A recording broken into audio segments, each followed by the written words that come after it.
Good afternoon. আর একটা নতুন ভিডিওতে আপনাদেরকে স্বাগত জানাই। আজকে আমি বানাবো লঞ্চে দহি কাতলা।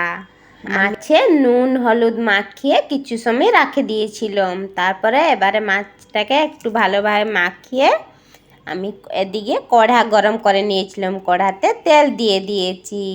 এবারে মাছগুলো কড়াতে ফেলাবো। কড়াতে ফেলিয়ে একটা একটা করে ফেলিয়ে সবগুলোকে ভালোভাবে আমি আজকে ভেজে নিব। ভালো মচমচ করে আমি ভেজে নিব। তারপর বলছি কিভাবে আমরা দহি কাতলা আজকে বানাবো।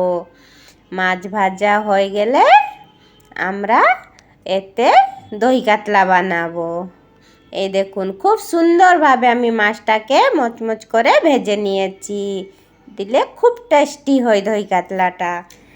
এই দহি কাতলার সঙ্গে ইয়ার সঙ্গে আমি মাছের তেল ভাজাও করব। একটু আলু আর শিম দিয়ে তেল ভাজা করব। তার আগে আমি একটু মশলাটাকে ম্যাগনেট করে নিই। এতে হলুদ দহি আছে, দহিতে হলুদ আর লঙ্কা পাউডার দিয়ে আমি ভালোভাবে মিক্স করে কিছুক্ষণ রেখে দিব। একটু ভালোসে মিক্স হয়ে গেলে এবারে আমি রান্না করব। কড়াতে আমি এবারে পেঁয়াজ ফেলাবো। পেঁয়াজ ফেলিয়ে ওকে একটু ভালোসে গোল্ডেন ব্রাউন হওয়া পর্যন্ত ওকে একটু ভাজবো। দিলে ওর পেঁয়াজের মিঠাটা টেস্টি লাগবে তরকারিতে। এরপর ফেলালাম আমি টমাটো সঙ্গে আমি আদা রসুনের পেস্ট ফেলালাম 2 চামচ ফেলালাম। তারপরে ওকে ভালোভাবে আমি ভেজে নিব। দিলে রসুন আদার স্মেলটা হবে নি।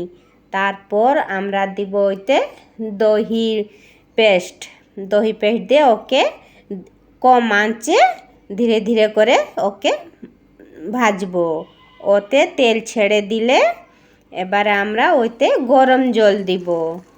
গরম জলটা ভালোভাবে একটু ফুটিয়ে নিয়ে ওইতে আমরা ফেলাবো।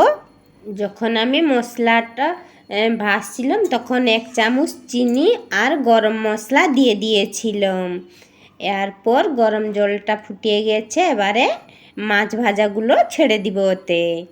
মাছ ভাজাগুলো সবগুলোই মাছ দিয়ে ওকে কম আঁচেই আমি ফুটাবো। ভালোভাবে সে একটু ফুটে গেলে তারপর আমি ওতে কস্তুরি মেথি পাতা গরম করে রেখেছি ওতে ফেলিয়ে করে আমি ওকে বের করব। এবারে আমি ঢাকা দিয়ে দিয়েছি। ঢাকা দেওয়ার পরে তাকে খুলে এবারে ধনিয়া পাতা দিলাম। ধনিয়া পাতা দিলে ওর টেস্টটা দুগুণা হয়ে যায়। এবারে আমাদের দহি কাতলা রেডি হয়েছে খাবার জন্যে।